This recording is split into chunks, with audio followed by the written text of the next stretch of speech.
Good morning everyone, কেমন আছো তোমরা সবাই? আশা করি তোমরা সবাই ভালো আছো।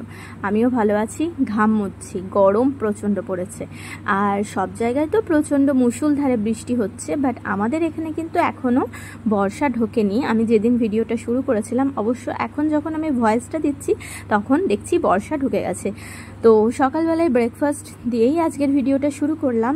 আজকে বানাচ্ছি সবার জন্যে লুচি, লুচি আর তার সঙ্গে হচ্ছে পায়েস। তো আমার বর অনেক লুচি পায়েস খেতে ভালোবাসে সকালের ব্রেকফাস্টে, তাই আজকে লুচি পায়েস রান্না হচ্ছে আমাদের। আর পায়েস অনেক দিন ধরে খাবো করে, বাট সকালে এত সকালে ডিউটি যায় যে লুচি পায়েস একসাথে অনেক তাড়াতাড়ি করে পায়েসটা হতে একটু টাইম লাগে, তো করে দেওয়া হয় না। তো যেদিন ঘরে থাকে সেদিনই চেষ্টা করি, যেদিন একটু লেটে যায় সেদিনই চেষ্টা করি এরকম টাইপের কিছু ব্রেকফাস্ট করার।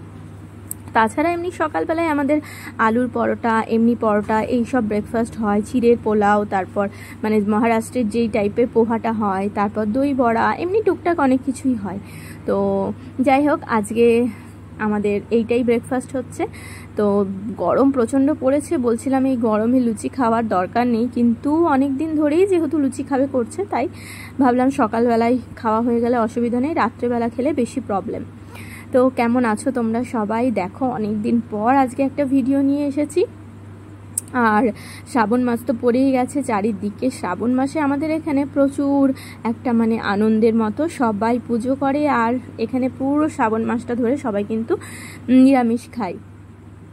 তো বেশ ভালো লাগে। আর সবাই নতুন নতুন জামা কাপড় পরে, নতুন শাড়ি আর কি গ্রিন কালারের পরে কিন্তু তারা পুজো দিতে যায়। এখানে বেশিরভাগ গ্রিন কালারের শাড়ি, যদি কেউ ডেলি পরতে নাও পারে তো গ্রিন কালারের স্যুট পরে যায় কিন্তু। তো এই জিনিসটা আমার খুব ভালো লাগে। আর প্রত্যেকটা মহিলা কিন্তু শ্রাবণ মাসে মেহেন্দি পরে, গ্রিন চুড়ি পরে, তো আমি তো পরেই ফেলবো। আর হচ্ছে এখন তো কিছুদিনের মধ্যেই আমার একটা হসপিটালে ভর্তি হওয়ার ব্যাপার আছে। তো হসপিটালে ভর্তি হলে নেল পালিশ, তারপর মেহেন্দি, চুড়ি, এগুলো কিছুই এখানে পরা যাবে না। সব জায়গায় এরকমই নিয়ম, কারণ আমাকে ডাক্তার সেটাই বলে দিয়েছে। তো সেই হিসাবে ভাবছি যে পরবো, কিন্তু আবার খুলেও রেখে যেতে হবে।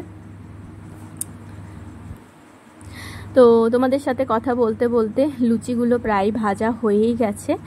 আর আমরা কিন্তু ময়দার লুচি খাচ্ছি না, কারণ ময়দাটা খাওয়াটা খুব একটা ভালো না, তাই মাঝে মাঝে ময়দার লুচি করি, আর বেশিরভাগটাই আটার লুচি করার চেষ্টা করি। আটার পরোটাই করি, আলুর পরোটা তো বেশিরভাগ আটা দিয়েই ভালো লাগে ময়দার থেকেও। তো আর এখন আমি এত সুন্দর আলুর পরোটা করতে শিখে গেছি, এখানেই সবার কাছ থেকে শিখেছি, সবাই খেয়ে খুব ভালো বলে। আর দেখো ব্রেকফাস্ট সকালবেলায় যেরকম আমাদের বাড়িতে তোড়জোড় শুরু হয়ে গেছে। আর এই দেখো একটা চাট, আলু কাবলি, যেটা আমরা ছোটোবেলায় কিনে খেতাম, আমার একটা ফ্রেন্ড এখানে আলু কাবলিটা দিয়ে গেছে। তো আজকে সকাল সকাল তো আমি টকটা খাবো না, ওরা সবাই খেয়ে বললো দারুণ হয়েছে। আর আমার পায়েসও প্রায় হয়েই গেছে।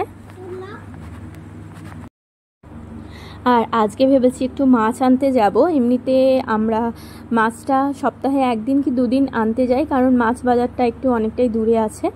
আর চিকেনটা পাশ থেকেই পেয়ে যাই, তো জানোই আগের ভিডিওতেও বলেছে চিকেনটা সামনের থেকেই পেয়ে যাই। আর মাটন সানডেতে একদিন আসে।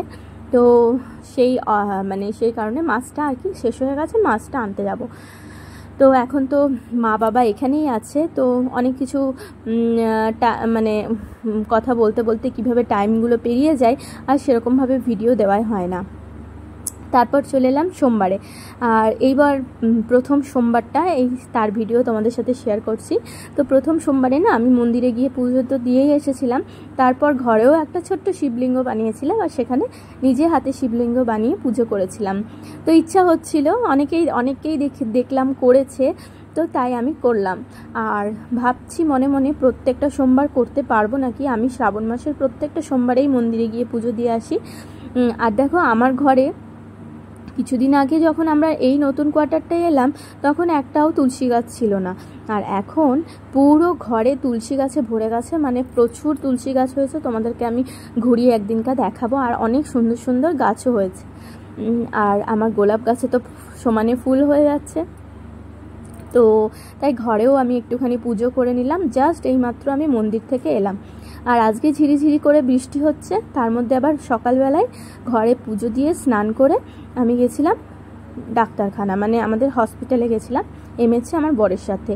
তো যেহেতু আজকে এমএইচে যাওয়ার কথা ছিল, একটা আলট্রাসোনোগ্রাফি করার কথা ছিল, তার জন্য খালি পেটে যেতে বলেছিল, বাট জল খেতে পারবো, যেহেতু আজকে সোমবার তাই মানে পুজো দিয়েই জলটা খাবো, তাই মানে বেশ অনেকটা সকালে। তারপর ছেলেকে স্কুলের জন্য টিফিন বানিয়ে দিলাম, ছেলের জন্য খাবার বানিয়ে দিলাম, তারপর ছেলে খেয়ে টিফিন নিয়ে ছেলেকে স্কুলে দিয়ে এসে ঘরের সমস্ত কাজ কমপ্লিট করে আমি সকাল সকাল ঘরের পুজোটা দিয়ে নিয়েছিলাম।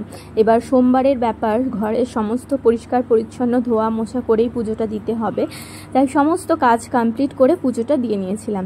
তারপরে গেছিলাম শুধু জল খেয়ে হসপিটালে। এবার খাবারও খেতে পারবো না, কারণ মন্দিরে পুজো দিতে যাইনি। তারপর হসপিটালে গিয়ে আলট্রাসোনোগ্রাফি করার টাইম দিয়েছিল আমাকে 8:30টার সময়, তো আমি ঠিক 8টার সময় হসপিটালে পৌঁছে গেছিলাম। তারপর হসপিটালে গিয়ে বসে আছি, বাট ডাক্তার আর মানে এত লেট করে দিল। সেই মানে আলট্রাসোনোগ্রাফির জন্য আমাকে যখন ডাকলো তখন বাজে 10টা।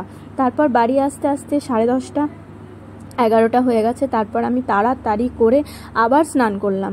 একবার তো স্নান করে সকালে পুজো দিয়ে গেছি, আবার যেহেতু ওখানে আলট্রাসোনোগ্রাফি করেছি, বেডে শুয়েছি, আবার স্নান করে পুজো দিয়ে এখন বাড়িতে এলাম। তো ছোট্ট একটা ভিডিও কেমন লাগলো অবশ্যই কিন্তু জানাবে। Bye bye.